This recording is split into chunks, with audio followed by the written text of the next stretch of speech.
Good morning students. आज हम लोग वैद्युत धारिता चैप्टर को आगे प्रोसीड करने वाले हैं और उसमें हमने बहुत सारे टॉपिक्स पढ़ लिए थे, जैसे समांतर प्लेट संधारित्र का निर्माण कैसे होता है, उसका सिद्धांत क्या है, समांतर प्लेटों के मध्य जब निर्वात हो तब वैद्युत धारिता, जब उसके मध्य पूर्ण रूप से परावैद्युत पदार्थ भर दिया जाए तब धारिता हमने पढ़ ली थी, और जब उसके मध्य आंशिक रूप से परावैद्युत पदार्थ भर दिया जाए तब उसकी धारिता हमने ज्ञात कर ली थी, और जब उसके मध्य पतले पतले स्ट्रिप के फॉर्म में, पट्टियों के फॉर्म में ढेर सारे परावैद्युत पदार्थ अलग अलग परावैद्युतांक के रख देते हैं तब धारिता जो थी वो हमने ज्ञात कर ली थी। तो इस तरह से धारिता के बहुत हमने डिटेल एनालिसिस कर ली थी। अब उसमें एक छोटा सा टॉपिक मिस्टेक से हम भूल गए थे बताना, संधारित्र का संकेत क्या है। तो संधारित्र का संकेत, ये किसी बच्चे ने डाउट पूछा था तो उसको हम बता रहे हैं। संधारित्र का संकेत, ये तो बराबर आकार की प्लेटें बनानी है बेटा। ये बहुत मिस्टेक होती है, जनरल मिस्टेक है कि आप बैटरी को भी इसी फॉर्म में शो कर देते हैं, जबकि बैटरी में एक प्लेट बड़ी और ये एक प्लेट छोटी होती है। ये इसका स्कीमेटिक सिंबल होता है, प्रतीक चिन्ह होता है। तो ये संधारित्र का प्रतीक चिन्ह है बेटा। अब आप यहां प्लस माइनस भी शो कर सकते हैं। तो ये नियत धारिता का है, नियत धारिता का संधारित्र है बेटा। और अगर इसी में ऐसा करके बराबर आकार का ये प्लेट होना चाहिए, ये बात आपको ध्यान रखनी है, और ऐसे एरो बना देते हैं तो ये परिवर्ती धारिता का संधारित्र है। तो परिवर्ती में एक डायग्राम और बनता है, एचसीबी में आपको देखने को मिल जाएगा, एचसी वर्मा की बुक में आप इसको थोड़ा सा देख सकते हैं। ऐसा भी होता है, ये ऐसे गोलाकार फिर सीधा, और ये ऐसे बना देते हैं। तो यहां प्लस माइनस, तो यहां पे ये एरो बनाने की रिक्वायरमेंट नहीं होती है। तो इस तरह से संधारित्र के कुछ प्रतीक चिन्ह है, उसे आप देख सकते हैं। वो लास्ट वाला जो हमने बनाया है ये परिवर्ती धारिता का है। ये कैसा है बेटा? परिवर्ती धारिता,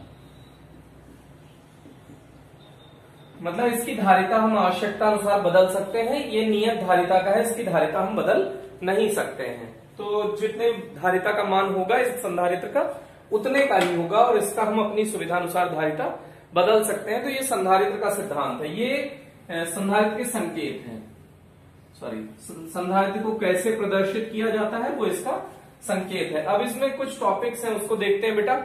जैसे हम लोगों को आगे पढ़ना है संधारित्र की प्लेटों के मध्य परावैद्युत माध्यम की उपस्थिति का प्रभाव। अगर संधारित्र की प्लेट है, उसके मध्य परावैद्युत माध्यम भर दिया जाता है, तो उसमें उनकी उपस्थिति के कारण उसकी धारिता पर क्या प्रभाव पड़ता है, तो उसी को हम लोग देखना चाहते हैं बेटा। तो इसको समझने की कोशिश करिएगा कि जैसे ये संधारित्र है, ये आपने समांतर प्लेट संधारित्र बनाया, इसके मध्य ये हमने परावैद्युत पदार्थ भर दिया है। तो परावैद्युत पदार्थ में इसके बहुत सारे अणु होंगे, लेकिन जब इसमें आप वैद्युत क्षेत्र आरोपित करते हैं इस संधारित्र पे, जब आप इसे बैटरी से जोड़ते हैं, वैद्युत क्षेत्र आरोपित करने का मतलब जब इसे बैटरी से जोड़ा जाता है, तो बैटरी से जोड़ने के उपरांत इधर आपको प्लस सिग्मा मिल जाएगा और इसके प्लेट पर माइनस सिग्मा मिल जाएगा।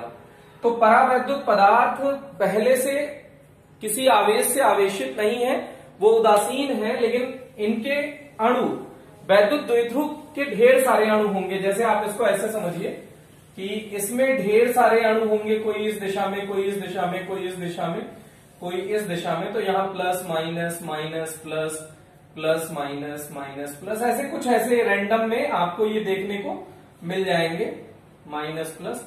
तो ये किसी निश्चित दिशा में संरेखित नहीं है, लेकिन जैसे इसे हम वैद्युत क्षेत्र में लाकर रखते हैं बेटा, तो इसके अणु वैद्युत क्षेत्र की दिशा में संरेखित होने का प्रयास करने लगते हैं।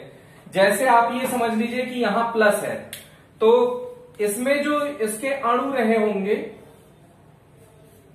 तो इसके निकट वाली सतह पर माइनस, तो यहां प्रेरण के कारण प्रतिकर्षण भी होगा प्लस, तो वो दूसरे अणु पर आकर्षण लगाएंगे ये प्लस वाले, तो यहां माइनस आ जाएगा, यहां प्लस, यहां माइनस, यहां प्लस। इस तरह से इसमें ढेर सारा ऐसे बन जाएगा। अब ये क्या हुआ, सभी एक दिशा में संरेखित हो गए। पहले भी ये सारे अणु थे, लेकिन वो अलग अलग दिशाओं में होने के कारण उन पर नेट प्रभाव आपको देखने को नहीं मिल रहा था, लेकिन अब आपको यहां पे नेट प्रभाव देखने को मिलेगा और ये एक वैद्युत क्षेत्र का निर्माण करेंगे। ये अपना आंतरिक वैद्युत क्षेत्र बना देंगे बेटा। ये ऐसा कुछ था। तो इसी तरह से यहां भी इस प्लस प्लेट के आकर्षण के कारण इस किनारे पर इस अणु के सारे माइनस आवेश एकत्रित हो जाएंगे और प्रेरण के कारण ही प्रतिकर्षण लगेगा। वहां पे प्रतिकर्षण के कारण इस अणु के धनावेश जो है इससे दूर चले जाएंगे। ऐसे इसमें माइनस इस प्लस के आकर्षण के कारण इसके निकट वाली सतह पर माइनस आवेश आ जाएगा बेटा और प्रतिकर्षण के कारण इसके प्लस इससे दूर हो जाएंगे। सेम कंडीशन आपको नेक्स्ट इसमें भी देखने को मिलेगी। इस अणु में भी निकट वाली सतह पर माइनस आवेश एकत्रित हो जाएंगे और दूर वाली सतह पर प्लस आवेश एकत्रित हो जाएंगे। तो यहां पर आप देख सकते हैं कि ये जो वैद्युत द्विध्रुव थे ये एक निश्चित दिशा में संरेखित होने लग गए हैं। जब ये निश्चित दिशा में संरेखित हो गए हैं, थोड़ी देर तक इन्हें जब वैद्युत क्षेत्र में रखा जाता है तो ये वैद्युत क्षेत्र के अनुदेश ये उसके विपरीत दिशा में, वैद्युत क्षेत्र की विपरीत दिशा में एक नया वैद्युत क्षेत्र बनाते हैं। देखिए कैसे, जो ये आंतरिक आवेश है, देखिए plus minus plus minus plus minus एक दूसरे से निरस्त हो जाएंगे। ये भी plus minus plus minus plus minus निरस्त हो जाएगा। तो इसका जो रिजल्टेंट फोटो आएगा वो देखिएगा। ये संधारित्र बना दिया बेटा, थोड़ा छोटा सा चित्र बनाया है। इसका मतलब ये नहीं कि इसका आकार घट गया है, सिर्फ समझाने के लिए आपको इसका डायग्राम छोटे में दिखा रहे हैं कि इधर ये प्लस सही है संधारित्र का। तो यहां पर एक माइनस इसका शेष रह गया और यहां पर प्लस बचा और अंदर वाले जो आवेश हैं ये परिमाण में समान और प्रकृति में विपरीत होने के कारण आपस में निरस्त हो जाएंगे। ये सारे आवेश निरस्त हो गए तो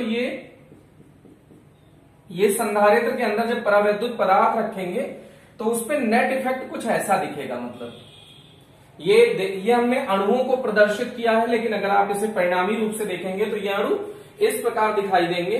तो ये इसके विपरीत दिशा में, जैसे वैद्युत क्षेत्र की दिशा प्लस से माइनस की ओर होती है, ये पॉजिटिव प्लेट है, ये निगेटिव, तो आउटसाइड का जो इलेक्ट्रिक फील्ड है वो तो ये है। लेकिन ये परावैद्युत पदार्थ प्लस से माइनस की ओर एक नया वैद्युत क्षेत्र बना देंगे तो ई इंड्यूस्ड या ई पोलराइज्ड, आप जो भी लिखना चाहें वो आप लिख सकते हैं कि इन्होंने एक नया वैद्युत क्षेत्र बना दिया। ये वैद्युत क्षेत्र विपरीत दिशा में है, अर्थात इस मेन वाले वैद्युत क्षेत्र को थोड़ा बहुत कम कर देगा, निरस्त कर देगा। तो इसका फायदा क्या होता है, जैसे C equals Q upon V, तो V की जगह पे हम लिख सकते हैं E इंटू D। जब वैद्युत क्षेत्र कम हो जाएगा तो धारिता बढ़ जाएगी। तो वैद्युत क्षेत्र की कमी करने से धारिता में वृद्धि होती है, तो ये हमारा फायदा है। अब इसकी वैद्युत प्रवृत्ति कैसी होगी बेटा, कम होगी या ज्यादा होगी, तो इसको देखिए क्या होता है एक्चुअल में। जैसे ये परावैद्युत पदार्थ है, इन्हें जब वैद्युत क्षेत्र में रखा जाता है ना, तो कुछ तो वैद्युत क्षेत्र रेखाएं यहां आई और यहां टर्मिनेट हो गई और यहां निकली। कुछ को ये अपने अंदर से जाने देता है, कुछ को ही जाने देता है और कुछ को ये अपने सतह पर ही रोक देता है और शेष तो ऐसे हैं। तो ये जितनी ज्यादा क्षेत्र रेखाओं को जाने देगा, आप ऐसे समझिएगा कि ये जितना अच्छा ध्रुवित हो जाएगा, जितना अच्छा इसमें पोलराइजेशन होगा, इसमें जितना अच्छा ध्रुवण हो जाएगा, इस परावैद्युत पदार्थ का जितना अच्छा ध्रुवण होगा उतना ही ये अच्छा इसकी वैद्युत प्रवृत्ति होगी। जो ससेप्टेबिलिटी होती है, इंग्लिश में ससेप्टेबिलिटी कहते हैं वैद्युत प्रवृत्ति को, तो इसकी वैद्युत प्रवृत्ति उतनी ही ज्यादा अच्छी होगी जितना ही ज्यादा इसके ये किनारों पर ध्रुवण होगा। यहां पर ये टर्मिनेट हो जाती है कुछ क्षेत्र रेखाएं बेटा, कुछ देखिए यहां तक तो आई लेकिन इसके अंदर नहीं जा पाई, कुछ इसको पार कर गई, तो कुछ तो टर्मिनेट हो जाती है और कुछ इसको पार कर जाती हैं। तो ये ध्यान रखिएगा कि ये जितना अधिक ध्रुवित हो जाएगा, मतलब ये जितना अधिक वैद्युत क्षेत्र रेखाओं को रोक देगा अपने अंदर से जाने से, उतना ही ज्यादा इसकी सतह पर प्रेरित आवेश आएगा, तो उतना ही इसकी वैद्युत प्रवृत्ति अच्छी होगी। तो वैद्युत प्रवृत्ति को ध्यान रखने के लिए एक बात आप दिमाग में बिठा लीजिए कि जितना ही अच्छा ध्रुवण होगा, कोई भी परावैद्युत पदार्थ ले लीजिए, उस परावैद्युत पदार्थ का जितना ही अधिक मात्रा में ध्रुवण हो जाएगा उसकी वैद्युत प्रवृत्ति उतनी ही ज्यादा होगी। एक बार इसको दिमाग में रिपीट करने की कोशिश करिए जो हमने लाइन बोली है कि, और दूसरी लाइन क्या बोलना है कि अपने अंदर से जितनी कम क्षेत्र रेखाओं को जाने देता है, अपने अंदर से देखिए ये कम क्षेत्र रेखाओं को जाने दे रहा है तो भी इसका ध्रुवण अच्छा होगा, इसकी वैद्युत प्रवृत्ति अच्छी होगी। तो वैद्युत प्रवृत्ति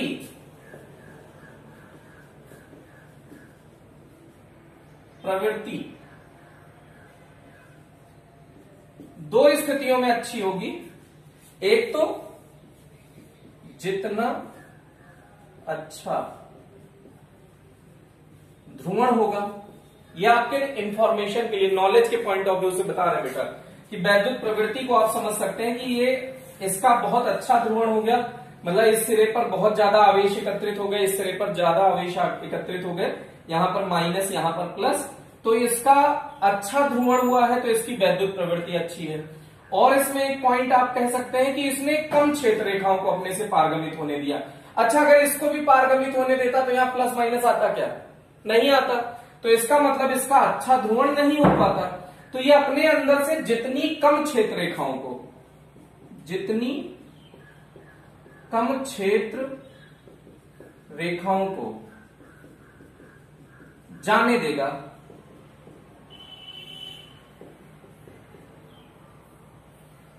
उसकी वैद्युत प्रवृत्ति उतनी अच्छी। अगर इसने कम क्षेत्र रेखाओं को अपने में से होकर पास होने दिया तो इसकी वैद्युत प्रवृत्ति उतनी ही ज्यादा अच्छी होगी। और या दूसरे शब्दों में इसे कहे कि जितना अच्छा ध्रुवण होगा वो उसकी वैद्युत प्रवृत्ति उतनी ही अच्छी होगी उस परावैद्युत पदार्थ की। तो पहले वैद्युत प्रवृत्ति आपने अच्छे से समझ लिया, क्योंकि ये वैद्युत प्रवृत्ति इसलिए समझना जरूरी है क्योंकि वैद्युत प्रवृत्ति और परावैद्युतांक को एप्सिलॉन आर से पीछे चैप्टर्स में डिनोट कर चुके हैं और यहाँ के से भी रिप्रेजेंट कई जगह पे देखने को मिलेगा। तो वो एक ही बात है, चाहे आप के से रिप्रेजेंट कर दे चाहे एप्सिलॉन आर से रिप्रेजेंट कर दे। तो ये हो गया बेटा, ये बहुत इंपॉर्टेंट पॉइंट है कि अगर अपने में से वैद्युत क्षेत्र रेखाओं को कम गुजरने दे रहा है तो उसकी वैद्युत प्रवृत्ति उतनी ही अच्छी। और कम गुजरने दे रहा है इसका मतलब ज्यादा से ज्यादा जो क्षेत्र रेखाएं आ रही है, मतलब ये आई तो लेकिन यही टर्मिनेट हो गई और यहां से निकली, तो इसका मतलब देखिए यहाँ पे पोलराइजेशन अच्छा हुआ। ये आई तो लेकिन यहाँ पे ये टर्मिनेट हो गई, तो यहाँ निगेटिव और यहाँ पॉजिटिव। तो इसका मतलब है कि देखो एक क्षेत्र रेखा मात्र गुजरने दे रहा है, जबकि इसके अंदर से 1 2 3 4 5 आई, उनमें से एक को जाने दिया और 4 को इसने रोक लिया, तो इसकी वैद्युत प्रवृत्ति अच्छी। अच्छा, इसी की तुलना में अगर ये दूसरा ले लेते कि ये इसको भी जाने देता तो यहां प्लस माइनस जनरेट नहीं होता, तो इसका मतलब इसकी वैद्युत प्रवृत्ति थोड़ी सी पिछले वाले से कम होती बेटा। तो इस तरह से वैद्युत प्रवृत्ति आप समझ सकते हैं कि वैद्युत प्रवृत्ति क्या है कि जो जितना अच्छा जिस पदार्थ का ध्रुवण हो जाएगा, जिस परावैद्युत पदार्थ का जितना अच्छा ध्रुवण होगा उसकी वैद्युत प्रवृत्ति उतनी ही अच्छी होगी।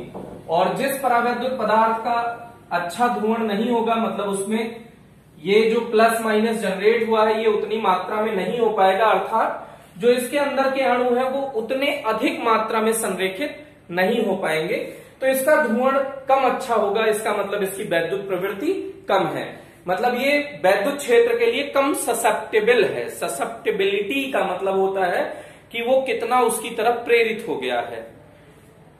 तो कुल मिला के वैद्युत प्रवृत्ति आई होप कि आपको समझ में आ गई होगी। तो यहां पर देखिए इसका नेट, ये जो अंदर के आवेश हैं ये निरस्त हो चुके हैं, तो इस सिरे पर माइनस पोलराइजेशन, ये जो आप सिग्मा से क्या प्रदर्शित कर रहे हैं आवेश घनत्व को, तो ये प्रेरित, P फॉर पोलराइज्ड माने ध्रुवित आवेश घनत्व कह लीजिए या प्रेरित आवेश घनत्व है, तो माइनस सिग्मा P और यहां इस किनारे पर प्लस सिग्मा P कलेक्ट हो जाएगा बेटा। अब एक बात और देखिए कि आउटर जो बाह्य वैद्युत क्षेत्र है उसको अगर हम E0 से प्रदर्शित करते हैं, तो जो ये ध्रुवित वैद्युत क्षेत्र है ये, इसको हम EP से प्रदर्शित कर रहे हैं। EP का मतलब है, देखिए ये इस सिरे पर प्लस बचेगा, इस सिरे पर माइनस, तो इसके विपरीत दिशा में ये प्लस से माइनस की ओर एक वैद्युत क्षेत्र बन जाएगा। किसके विपरीत दिशा में? बाह्य वैद्युत क्षेत्र ओ फॉर आउटर या निर्वात में जो वैद्युत क्षेत्र है उसके विपरीत दिशा में एक वैद्युत क्षेत्र उत्पन्न हो जाएगा जब परावैद्युत पदार्थ आएगा। तो अब इसकी भाषा देखिए, इसके डेरिवेशन बड़े सिंपल है। इसकी भाषा देखिए, माना कोई समांतर प्लेट संधारित्र है, जब उसके मध्य कोई परावैद्युत पदार्थ रखते हैं, फिर से ऐसे, माना कोई समांतर प्लेट संधारित्र है जिनकी प्लेटें R व S हैं। प्लेट R पर प्लस Q तथा प्लेट S पर माइनस Q आवेश उपस्थित है, जिसके कारण बाह्य वैद्युत क्षेत्र या निर्वात में वैद्युत क्षेत्र E0 है। जब इसमें कोई परावैद्युत पदार्थ रखा जाता है, इसका परावैद्युतांक कितना है बेटा? Epsilon R। तो जब एप्सिलॉन R परावैद्युतांक का परावैद्युत पदार्थ रखा जाता है तो उसमें पदार्थ में ध्रुवण हो जाता है, जिसके कारण उसके किनारे पर पृष्ठीय आवेश घनत्व minus sigma P, R plate के निकट वाले सिरे पर माइनस सिग्मा पी तथा S प्लेट के निकट वाले सिरे पर प्लस सिग्मा पी आवेश घनत्व प्रेरित हो जाता है। ओके, ये भाषा आपको लिखनी है। फिर उसके बाद लिखना है कि अतः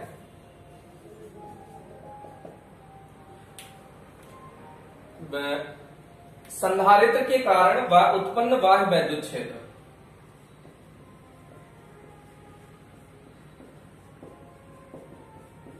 के मध्य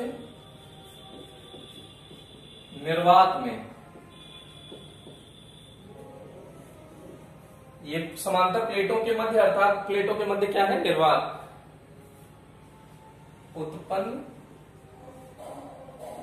वैद्युत क्षेत्र, वैद्युत क्षेत्र E0 से प्रदर्शित किया है तो वो हो गया sigma upon epsilon not, equation first. अब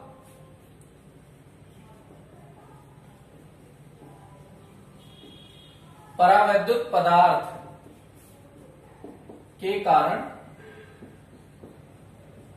उत्पन्न वैद्युत क्षेत्र वो क्या हो जाएगा बेटा? ईपी इक्वल्स हो गया sigma P upon epsilon not. इसको हम इक्वेशन 2 मान रहे हैं।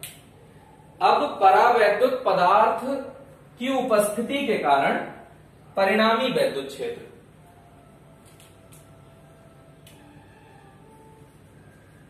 अतः परावैद्युत पदार्थ की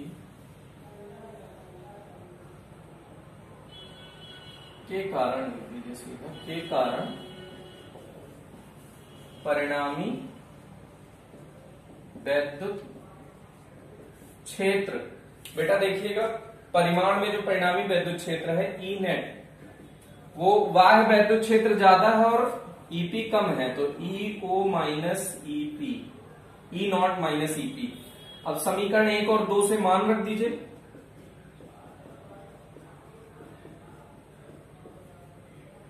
क्या हो गया? Sigma upon epsilon not minus sigma P upon epsilon not. Okay, अब इसके बाद आप देखिएगा बेटा, थोड़ा सा आपको डायग्राम इरेज करना पड़ेगा। उसके बाद देखिएगा थोड़ा सा इस साइड में आपको लिख देते हैं, यहां पे ये निगेटिव वाली प्लेट थोड़ी देर के लिए रिमूव कर दे रहे हैं स्पेस की कमी के कारण। तो जो नेट वैद्युत क्षेत्र है वो परावैद्युत पदार्थ की उपस्थिति के कारण है बेटा।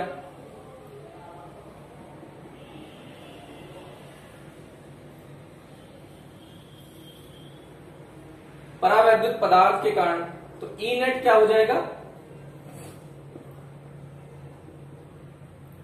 Sigma upon epsilon. परावैद्युत पदार्थ के कारण नेट वैद्युत क्षेत्र क्या हो जाएगा बेटा? Sigma upon epsilon. तो क्या हो जाएगा? Sigma upon epsilon not epsilon R. ये कहां से आया? चूंकि एप्सिलॉन आर बराबर एप्सिलॉन अपॉन एप्सिलॉन नॉट से। तो ये क्या हो गया बेटा? E net. ई नेट का मान समीकरण 3 में रख दीजिए। प्राप्त मान समीकरण 3 में रखने पर तो रख दीजिए sigma upon epsilon not epsilon are equals 1 upon epsilon not common ले लीजिए तो सिग्मा माइनस सिग्मा पी बचेगा। तो एप्साइलन नॉट से एप्साइलन नॉट कट गया। अब सिग्मा पी यहां से निकाल सकते हो बेटा, तो सिग्मा पी इधर लेके आइए, पॉजिटिव हो जाएगा। तो सिग्मा पी इक्वल्स क्या हो गया, इधर बचा sigma minus sigma upon epsilon are, इसको उधर ले आए तो यहां से सिग्मा कॉमन ले सकते हो, तो 1 माइनस 1 अपॉन एप्साइलन आर। ये भी रिलेशन आप ध्यान रख सकते हो, सिग्मा पी और सिग्मा के मध्य क्या रिलेशन है। अब एक बहुत इंपॉर्टेंट लाइन है, ये ऊपर की हेडिंग इरेज करना है बेटा, उतने में डेरिवेशन में देखते हैं आ जाएगा कि नहीं। कुल मिला के ये ध्यान रखिएगा, वैद्युत प्रवृत्ति और परावैद्युतांक के मध्य संबंध ज्ञात करना है या फिर उपस्थिति का प्रभाव का अध्ययन करना है।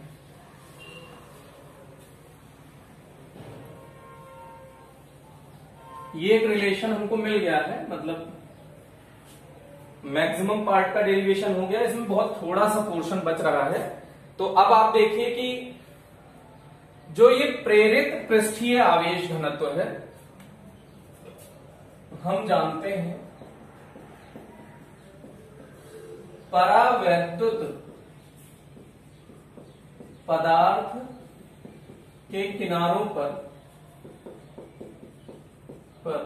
उत्पन्न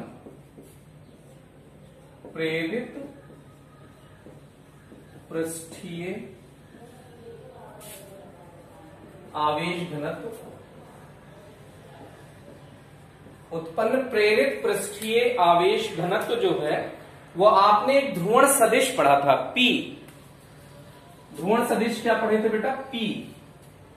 इसकी परिभाषा क्या थी, एकांक आयतन में उत्पन्न वैद्युत द्विध्रुव आघूर्ण को, एकांक आयतन में उत्पन्न वैद्युत द्विध्रुव आघूर्ण को ध्रुवण सदिश कहते थे। ये आपने पहले पीछे परिभाषा पढ़ रखी है, तो ये जान लीजिए कि परावैद्युत पदार्थ के किनारों पर उत्पन्न प्रेरित जो पृष्ठीय आवेश घनत्व है, मतलब जो सिग्मा पी है, प्रेरित पृष्ठीय आवेश घनत्व ध्रुवण सदिश, ध्रुवण सदिश क्या है बेटा, पी जो आपने अभी कैलकुलेट किया है, इसे थोड़ा बड़े पी से लिख लीजिए और उसे थोड़ा स्मॉल पी से, ध्रुवण सदिश के परिमाण के बराबर होता है। अब ये कैसे होता है बेटा, इसको थोड़ा सा साइड में समझ लीजिए कि कैसे होता है। कि वैद्युत द्विध्रुव आघूर्ण का फॉर्मूला होता है, अगर ये कोई आवेश है -q प्लस q और इनके बीच की दूरी को L मान लीजिए, इनके बीच की दूरी को हमने क्या मान लिया है, 2a मानते थे, आप 2a मान लीजिए, 2L बहुत किताबों में लिखा मिल जाएगा, हमने अभी L मान लिया है। तो वैद्युत द्विध्रुव आघूर्ण हो जाएगा Q इंटू L, आयतन क्या हो जाएगा, क्षेत्रफल इंटू लंबाई कह सकते हो आयतन को। तो अब ये लंबाई से लंबाई कैंसिल आउट हो गया, देखिए Q upon A, Q upon A क्या होता है बेटा, पृष्ठीय आवेश घनत्व। तो ये भी तो पृष्ठीय आवेश घनत्व है। तो देखिए ये किसके बराबर हो गया, ध्रुवण सदिश के बराबर हो गया कि नहीं हो गया। तो ध्रुवण सदिश किसके बराबर हो गया, इसको हम सिग्मा P लिख सकते हैं कि नहीं लिख सकते हैं। तो P किसके बराबर हो गया, ध्रुवण सदिश के बराबर हो गया। बेटा इसको अलग से समझ लीजिएगा, ये इसमें कंफ्यूजन हो सकता है। तो देखिए हम इसकी जगह पे लिख सकते हैं कि जो P है, ये P कौन सा बेटा, कैपिटल P, इसको हम डार्क लेटर से रिप्रेजेंट कर रहे हैं, ये ध्रुवण सदिश है। ये किसके बराबर है, सिग्मा P के। और हम पहले से जानते हैं कि जो ये ध्रुवण सदिश है ये काई E एप्साइलन नॉट E के बराबर होता है। बेटा ये जो बुक है उसमें मिस्टेक से ये काई एप्साइलन नॉट नहीं लिखा है, और जो आप पीडीएफ है उसमें भी बाय मिस्टेक ये एप्साइलन नॉट नहीं है, तो इसे इंट्रोड्यूस कर लीजिएगा एप्साइलन नॉट। और आप इस चैप्टर से आदत बना लीजिए, नेक्स्ट चैप्टर से पीडीएफ नहीं दी जाएगी, आप सिर्फ वीडियो देख के डायरेक्ट नोट्स बनाइए, क्योंकि उसका रीजन है कि बहुत लोग पीडीएफ मिलने से लेजी हो जाते हैं, लींजेंट हो जाते हैं, वो एफर्ट ही नहीं ले रहे हैं वीडियो में। अभी बहुत सारे बच्चों के बारे में मुझे पता है कि वो पहला दूसरा चैप्टर ही पढ़ रहे हैं। तो बेटा जो पहले दूसरे चैप्टर जिनके छूट गए हैं, तीसरे चैप्टर जिनके छूट गए हैं, वो उन चैप्टर को अभी छोड़ दें। अभी के लिए आप ये संधारित्र वाला चैप्टर, वैद्युत धारिता वाला चैप्टर स्टार्ट करें और शुरू से वहां से कैरी ऑन करने की कोशिश करें। इस चैप्टर को कवर करने की कोशिश करें और पिछला धीरे धीरे कवर कर ले जाएंगे। तो देखिए, ध्रुवण सदिश काई इंटू एप्सिलॉन नॉट इंटू ई के बराबर होता है बेटा। जब ध्रुवण सदिश बताया था तो आपको जो वैद्युत प्रवृत्ति, जहां काई क्या है, वैद्युत प्रवृत्ति, और वैद्युत प्रवृत्ति के बारे में जब हमने बताया था ये विमाहीन राशि है, तो इसकी विमा निकलवाई थी, तो आपको ये एप्सिलॉन नॉट इंट्रोड्यूस कराया था। तो इस डेरिवेशन का आपको पीडीएफ में भी सुधार करना है। जो नोट्स आप बना रहे होंगे तो उसको इस हिसाब से डेरिवेशन करिएगा। तो ये देख लीजिएगा, ध्रुवण सदिश किसके बराबर होता है, काई एप्सिलॉन नॉट इंटू ई के बराबर। तो देखिए, इस तरह से हम कह सकते हैं ये दोनों क्वांटिटी आपस में इक्वल होंगी ना बेटा, ये भी तो आपस में इक्वल हो जाएगी। अब इन दोनों को इक्वल कर दीजिए। एक इतना हमें स्पेस चाहिए होगा, तो इसको हम इरेज करना है एक लाइन। देखिएगा, अब इसको सिग्मा पी की वैल्यू कितनी है, तो इसको रख दीजिए काई ई एप्सिलॉन नॉट ई। ई क्या है, नेट वाला इलेक्ट्रिक फील्ड है, जो परिणामी वैद्युत क्षेत्र है बेटा। सिग्मा पी का मान उठा के रख दीजिए sigma upon into 1 - 1 upon epsilon R. अब ई या ई नेट का मान आप जानते हैं, अभी आपने निकाला था। ई नेट का मान क्या होता है बेटा, sigma upon epsilon not into epsilon R. तो यहां लिखिए काई ई एप्सिलॉन नॉट, इसका मान क्या होगा, एप्सिलॉन नॉट, वो सॉरी, ई नेट का मान क्या होगा, sigma upon epsilon not epsilon R. Epsilon not से एप्सिलॉन नॉट कट गया, 1 - 1 अपॉन एप्सिलॉन आर। तो सिग्मा से सिग्मा कैंसिल आउट हो गया। तो इसके बाद आप देखिएगा, छोटा सा और पोर्शन रह रहा है, फॉर्मूला फाइनली लिखना है। तो काई ई इक्वल्स क्या हो जाएगा बेटा, एप्सिलॉन आर को उधर भेजिए, तो epsilon R into 1 - 1 upon epsilon R. अब एप्सिलॉन आर का अंदर गुणा कर दीजिए, तो क्या आ जाएगा, epsilon R minus epsilon R upon epsilon R, तो 1 हो गया काई ई इक्वल्स। तो यहां से एप्सिलॉन आर बराबर क्या हो जाएगा, 1 प्लस काई ई। ये आ गया फाइनल रिलेशन बेटा, यही रिलेशन है फाइनली। अब ये आपको जब चुंबकीय क्षेत्र पढ़ेंगे, चुंबक वाला, तो काई ई की जगह पे काई एम मिल जाएगा। चुंबकीय वैद्युत प्रवृत्ति आपको वहां पे मिल जाएगी। ये परावैद्युत पदार्थ जो था आपने एप्सिलॉन आर पढ़ा है, ये सब डिट्टो सब कुछ आपको वहां पे मिलेगा। ये जो आपने ध्रुवण सदिश पढ़ रखा है वो भी वहां पे आपको मिल जाएगा चुंबकीय क्षेत्र वाले चैप्टर में। तो इसलिए डिट्टो डेरिवेशन है। तो ये फाइनल रिजल्ट आया अपना, क्या आया बेटा, epsilon are equals 1 plus chi ई। तो इसको आप ध्यान दीजिएगा, यहाँ पे जो पिछला नोट्स है उसमें एप्सिलॉन नॉट लिखा है, ड्यू टू यहाँ पे एप्सिलॉन नॉट आपने नहीं लिया था, तो वो थोड़ा सा सुधार कर लीजिएगा, ये करेक्शन है। तो इस तरह से ये डेरिवेशन आप एक बार खुद से वीडियो पॉज करें और तुरंत का तुरंत अभी करें, जिससे कि आपको इस वीडियो में आपको ये सीखने में सहूलियत मिलेगी।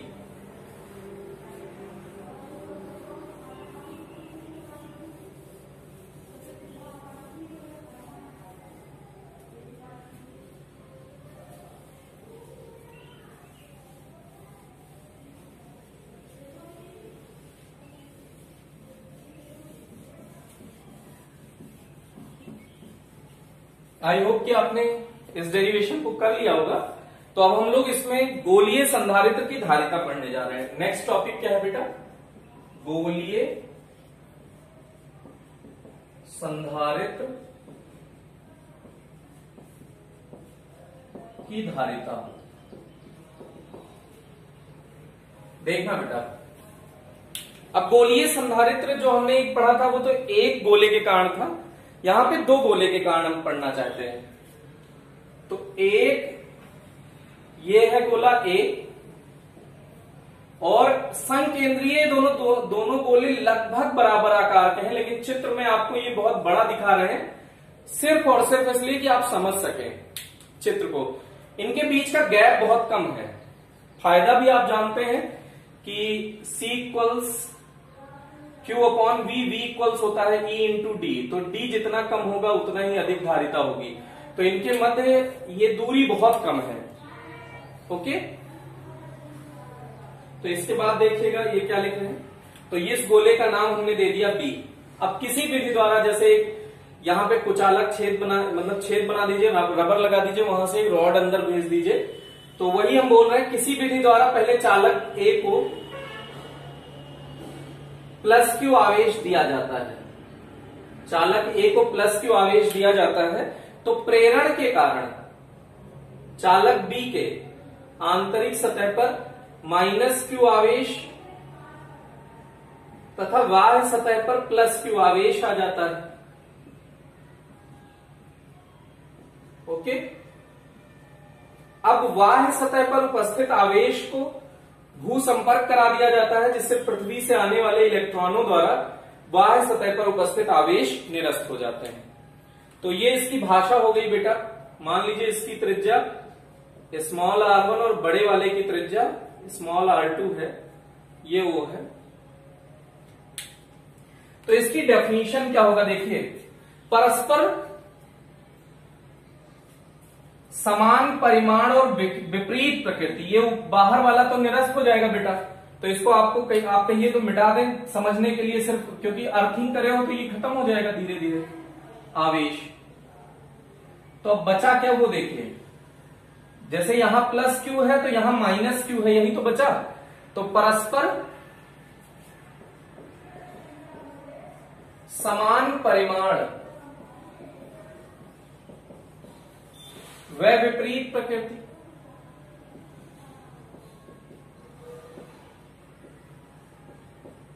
परस्पर समान परिमाण व विपरीत प्रकृति के आवेश,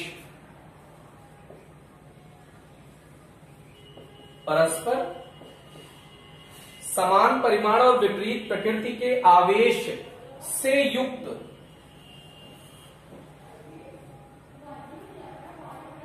लगभग समान आकृति के, लगभग समान आकार के संकेंद्रीय, संकेंद्रीय का मतलब दोनों का केंद्र सेम होना चाहिए, संकेंद्रीय चालक गोलों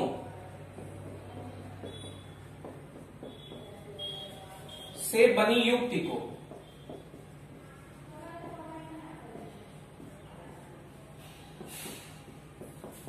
गोलीय संधारित्र कहते हैं।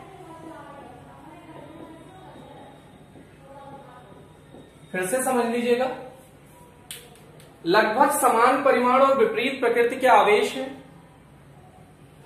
तो उससे युक्त लगभग समान आकार, दोनों का आकार, इस गोले का R1 और R2 लगभग बराबर है बेटा, लेकिन R2 ग्रेटर है R1 से, थोड़ा सा ही है लेकिन R2 ग्रेटर है R1 से।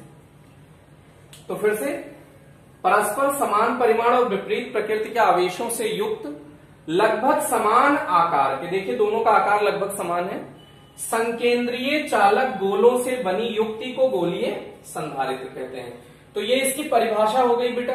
परिभाषा अगर आपने नोट कर ली हो तो इसके बाद आप थोड़ा सा स्पेस चाहिए होगा, डेरिवेशन करना चाहते हैं, तो इसलिए इसके डेफिनेशन को इरेज कर रहे हैं। वीडियो पॉज करके आप इसे डेफिनेशन को नोट कर लीजिएगा, और डेफिनेशन 2-3 बार लगातार बोल दिया करें बेटा, तुरंत के तुरंत वीडियो पॉज करें 2-3 बार, जब आप डेफिनेशन बोले फिर उसके बाद आप आगे फर्दर प्रोसीड करें। ओके, फिर उसके बाद देखिएगा, अब हमको धारिता कैलकुलेट करनी है। तो सर्वप्रथम आप भाषा लिखिए, माना संकेंद्रीय चालक गोले ए व बी हैं, चालक गोले ए को किसी विधि द्वारा प्लस क्यू आवेश प्रदान किया जाता है, तो प्रेरण के कारण बी के आंतरिक सतह पर माइनस क्यू आवेश तथा बाह्य सतह पर प्लस क्यू आवेश आ जाता है। अब बी के बाहरी सतह का भू संपर्क करा दिया जाता है, जिससे पृथ्वी से आने वाले इलेक्ट्रॉनों द्वारा प्लस आवेश निरस्त हो जाते हैं, फिर उनका भू संपर्क विच्छेद करा दिया जाता है। ओके, तो ये हो गया। अब चालक गोले ए पर प्लस क्यू के कारण विभव होगा बेटा, और माइनस क्यू के कारण भी विभव होगा। तो चालक गोले ए पर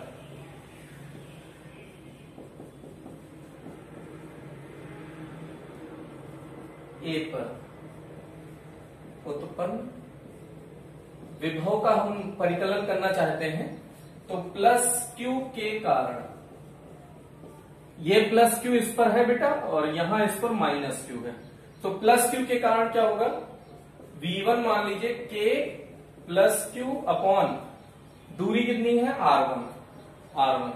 K का मान आप लिख दीजिएगा जहां K इक्वल्स 1/4πε0 माइनस क्यू के कारण। अब ये ऐसा सोच सकते हैं इस चालक गोले के माइनस क्यू बाहर है, तो बाहर वही दूरी ली जाती है। बेटा आपको याद होगा चालक गोले के कारण बाहर विभव क्या होता था, K इंटू स्रोतावेश से उस बिंदु की दूरी जहां विभव ज्ञात करना है। तो मान लीजिए यहां पे ज्ञात करना है, तो यहां ये वाली दूरी ली जाएगी, तो V2 क्या हो जाएगा, K minus Q upon R2। VA, A पर उत्पन्न कुल विभव,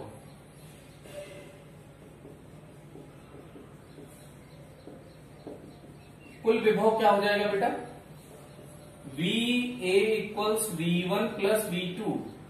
V1 कितना है, KQ upon R1 minus KQ upon R2। KQ common हो गया बेटा, 1/R1 माइनस 1/R2, तो R1 R2 लघुत्तम ले लीजिए, तो ये हो गया R2 माइनस R1 VA। ये समीकरण नंबर 3 हो गया। अब इसके बाद VB देख लीजिए, चालक B पर उत्पन्न विभव प्लस क्यू के कारण देख लीजिए। V1 तो यहां लिख चुके हो, तो इसलिए V1 डैश लिख दिया। V1 dash equals K plus Q चालक, इस वाले चालक गोले के ये अंदर आवेश है बेटा, तो KQ और अंदर जो भी आवेश होता है उससे कोई फर्क नहीं पड़ता, दूरी वही लेते हैं जो उस चालक गोले की त्रिज्या होती है R2। समीकरण नंबर 4 मानिए। और माइनस क्यू के कारण बेटा, माइनस क्यू तो इसके एकदम किनारे पर सतह पर है, तो त्रिज्या तो R2 ही लेंगे, तो V2 dash equals K minus Q upon R2।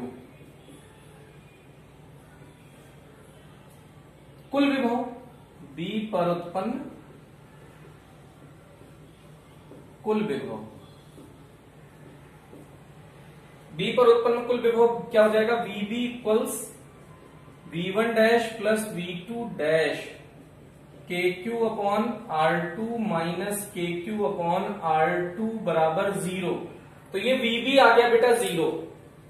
अब आपको चाहिए विभव मिल गया, तो धारिता के लिए विभवांतर निकाल लीजिए, A और B के मध्य उत्पन्न विभवांतर, चालक A व B के मध्य उत्पन्न विभवांतर। यहां थोड़ी सी जगह के लिए, चालक A व B के मध्य उत्पन्न विभवांतर बेटा, विभवांतर के लिए VAB निकाल लीजिए। VAB क्या हो जाएगा, VA माइनस VB। VA कितना है, KQ R2 minus R1 upon R1 R2 minus VB कितना है 0, तो VAB यही आ जाएगा, KQ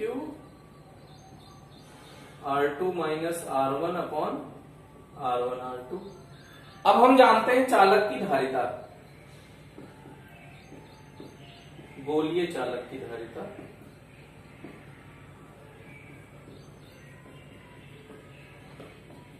C equals Q upon V। Q तो रहने दीजिए, V का मान आप रख दीजिए, KQ R2 minus R1 R2। Q से Q कैंसिल आउट हो गया, R1 R2 ऊपर चला जाएगा, 1 upon K R2 minus R1 नीचे बचा, और R1 इंटू R2 ऊपर चला जाएगा। अब K का मान लग सकते हो 1/4πε0, तो 1/4π पलट के ऊपर चला जाएगा, तो C इक्वल्स आ गया 4πε0 R1 R2 अपॉन R2 माइनस R1।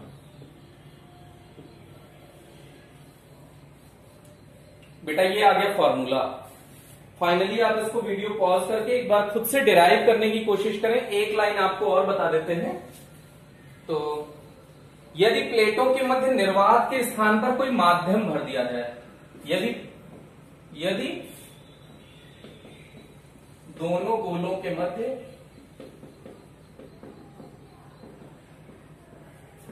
निर्वात के स्थान पर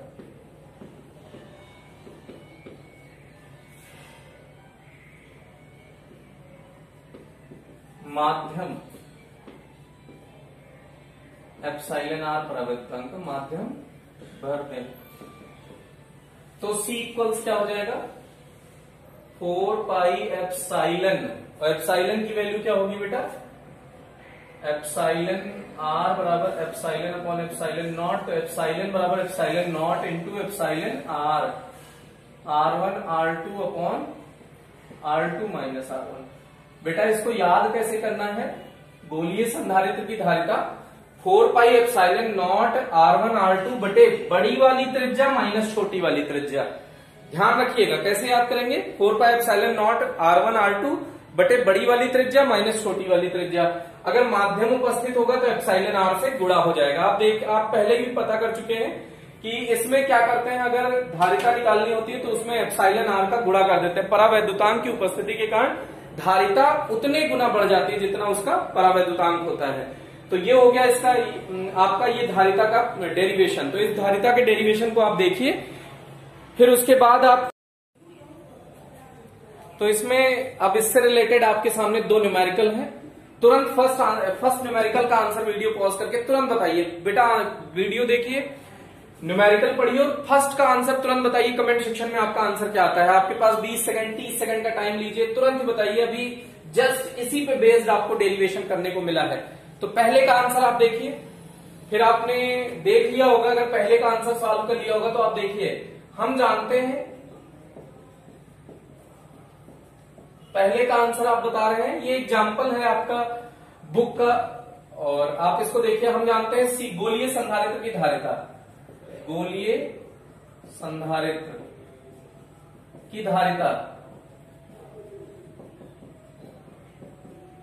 C equals 4 pi epsilon not epsilon R R1 R2 upon बड़ी वाली त्रिज्या माइनस छोटी वाली त्रिज्या, बड़े गोले की त्रिज्या माइनस छोटे गोले की त्रिज्या।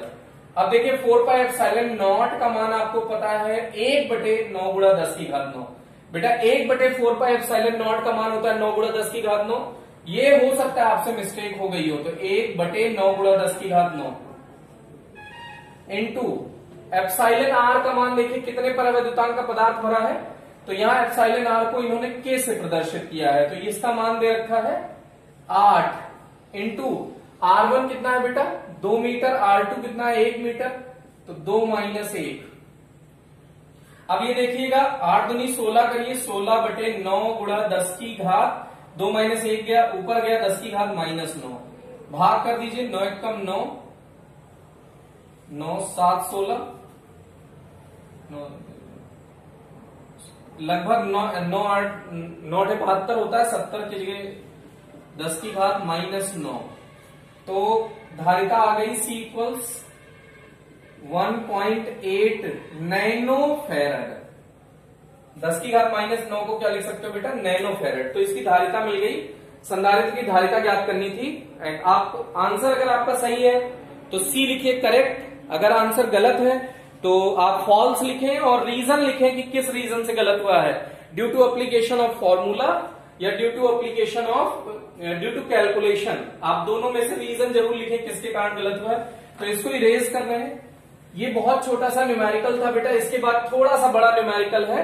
ये एक्चुअल में लैंग्वेज में है। देखिएगा 2 संकेंद्रीय चालक गोले हैं जिनमें आंतरिक गोले की त्रिज्या 12 सेंटीमीटर तथा बड़े वाले गोले की त्रिज्या 13 सेंटीमीटर है।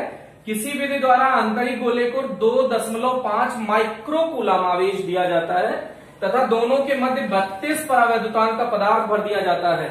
अब आपको ज्ञात करना है संधारित्र की धारिता। फास्ट आंसर दीजिए, फास्ट। फर्स्ट पार्ट का आंसर जल्दी से आप कैलकुलेट करें बेटा।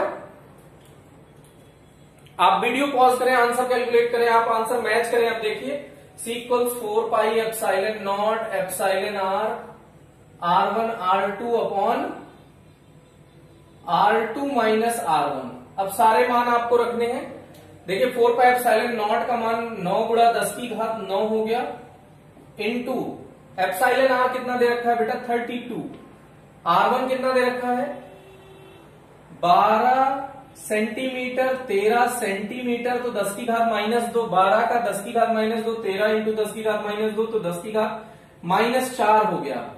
R2 कितना दिया है 13 सेंटीमीटर, 13 गुणा 10 की घात माइनस 2 माइनस 12 गुणा 10 की घात माइनस 2, तो यहां 1 गुणा 10 की घात माइनस 2 बचेगा बेटा। तो देखिए आप इसको थोड़ा सा सॉल्व कर लीजिए, 3 3 9, 3 चौक 12,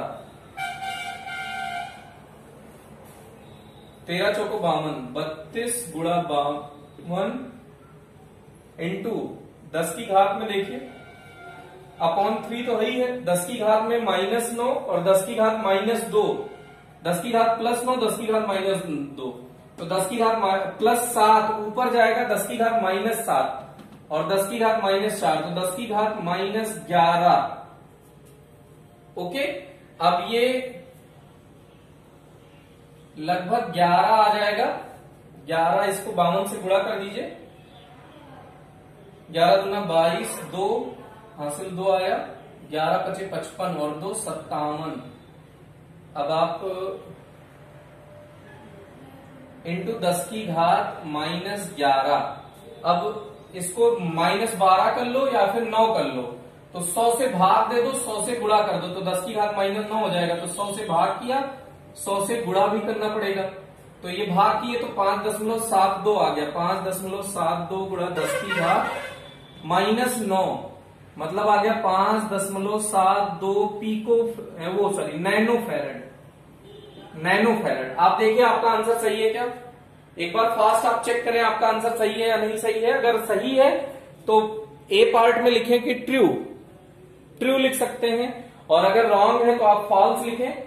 फिर उसके बाद आपको दूसरे पार्ट में भीतरी गोले का विभव बताना है बेटा। अगर आपने इसका आंसर सॉल्व कर लिया है तो फास्ट करके आप एक बार भीतरी गोले का विभव ज्ञात कीजिए जल्दी से। अगर आप विभव ज्ञात कर लेंगे तो फिर उसमें अगर आपका आंसर सही आता है तो ट्रू और गलत आता है तो फॉल्स लिखिए, और ये रीजन जरूर लिखें कैलकुलेशन के कारण फॉल्स आया है कि फॉर्मूले के कारण फॉल्स आया है। तो इसका बी पार्ट देखिए बेटा क्या है, बी पार्ट में भीतरी गोले का विभव, तो बाहरी गोले का विभव तो शून्य होगा, भू संपर्कित है, तो VB तो हो गया 0, तो VAB इक्वल्स हो गया VA ही हो गया, तो VA equals Q equal CV होता है बेटा, तो V equals Q upon C, तो V इक्वल्स क्या हो जाएगा Q अपॉन C, तो VA इक्वल्स क्या हो जाएगा, Q कितना है बेटा 2.5 माइक्रो कूलाम का मतलब 10 की घात माइनस 6। धारिता अभी आपने कितने निकाली थी 5 दशमलव कुछ करके आपने निकाली थी, धारिता आपकी आई थी 5.5 लिख लीजिए गुणा 10 की घात माइनस 9, 5.5 गुणा 10 की घात माइनस 9। अब पॉइंट हटा दीजिए, 5 से काट दीजिए, 11 आ जाएगा और ये 5 आ जाएगा, 5/11, 10 की घात ऊपर ले जाएंगे 3 बचेगा, तो 11 चौक 44, 10 चौक 6, 11 55 5, लगभग 5 और आ जाएगा, पूरा 10 की घात 3, ये दशमलव आएगा बेटा, तो ये आ गया 455। आंसर क्या आ गया आपका 455 वोल्ट, ये आ गया विभव VA, आंतरिक गोले पर विभव। अब अगर इस संधारित्र की तुलना 12 सेंटीमीटर वाले से की जाए, ये फिर से आपको विभव याद रखना पड़ेगा, कितना आया है 5.5 गुणा 10 की घात माइनस 9 धारिता आई है बेटा। फर्स्ट पार्ट में धारिता क्या आई है 5.5 गुणा 10 की घात माइनस 9 फैराड, ये धारिता है। अब C इक्वल्स अगर विलगित धारिता है, वियुक्त गोला है, वियुक्त गोला मतलब अकेला गोला, अकेला गोला इसकी त्रिज्या r, तो C इक्वल्स इसके लिए फॉर्मूला होता है 4πε0r। तो 4πε0 का मान है 1/9 गुणा 10 की घात 9। त्रिज्या कितनी दी है 12 सेंटीमीटर, तो 12 गुणा 10 की घात -2, 3 की 9, 3 चौक 12, 4/3 का मतलब 1.33 गुणा 10 की घात -9 ऊपर जाएगा, 9 तो 11 आ गया। अब इसके बाद आप धारिता, ये आपकी C डैश कुछ मान लीजिए, दोनों धारिता की तुलना,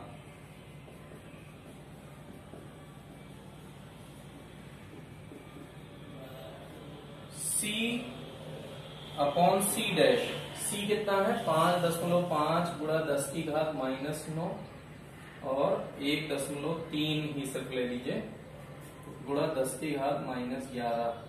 अब दशमलव हटा देंगे, 13 चौको 52, 3, 13 दूना 26, 13 दूना 26, 4, 39 इंटू 10 की घात, ये ऊपर जाएगा 2 बचेगा तो इंटू 100, तो ये आ गया 423 गुना हो जाएगा बेटा। धारिता जो पहले वाले की है, जब ये वाला गोले का, जब दोनों गोलों का हमने एक साथ ले रखा है, संकेंद्रीय गोले ले रखे हैं, तो धारिता और अकेले गोले की तुलना में धारिता 423 गुना पहले की धारिता ज्यादा है। मतलब इस टाइप का अगर आप संधारित्र बनाएंगे तो इसकी धारिता बहुत ज्यादा होगी। और रीजन क्या है ये पूछा है, तथा व्याख्या कीजिए धारिता इतनी कम क्यों है इसकी, इस वाले की धारिता कम क्यों है। तो आप देखिए इसका दूसरा गोला जो है उसे हम अनंत पर मान सकते हैं, तो इसका मतलब है दूसरे गोले के कारण अब ये वैद्युत क्षेत्र तो अनंत तक फैलेगा, तो इसका मतलब है कि दूसरा गोला कहां मान लिया, अनंत पर। तो C इक्वल्स होता है, आप जानते हैं Q इक्वल CV, तो C इक्वल्स हो गया Q अपॉन V, V की जगह E इंटू डी लिख सकते हो। अगर D बहुत ज्यादा हो गया तो धारिता बहुत कम हो जाएगी, तो इसके D का फैलाव बहुत ज्यादा हो गया दूसरे गोले के कारण, तो इसके कारण इसकी धारिता बहुत कम हो जाएगी बेटा, इस कारण इसकी धारिता इतनी कम आई है। तो ये इसका रीजन है बेटा, इस तरह से आप इसको सॉल्व कर सकते हैं। इसमें भी अगर आंसर आपका सही आया हो तो कमेंट सेक्शन में ट्रू लिखें, और आंसर अगर गलत आया हो तो कमेंट सेक्शन में फॉल्स लिखें। लेकिन फॉल्स लिखते समय इस बात का बिल्कुल ध्यान रखें कि रीजन क्या है, आपके गलत या सही होने का रीजन क्या है, due to formula, due to calculation. तो ओके, थैंक यू, आज के लिए इतना ही।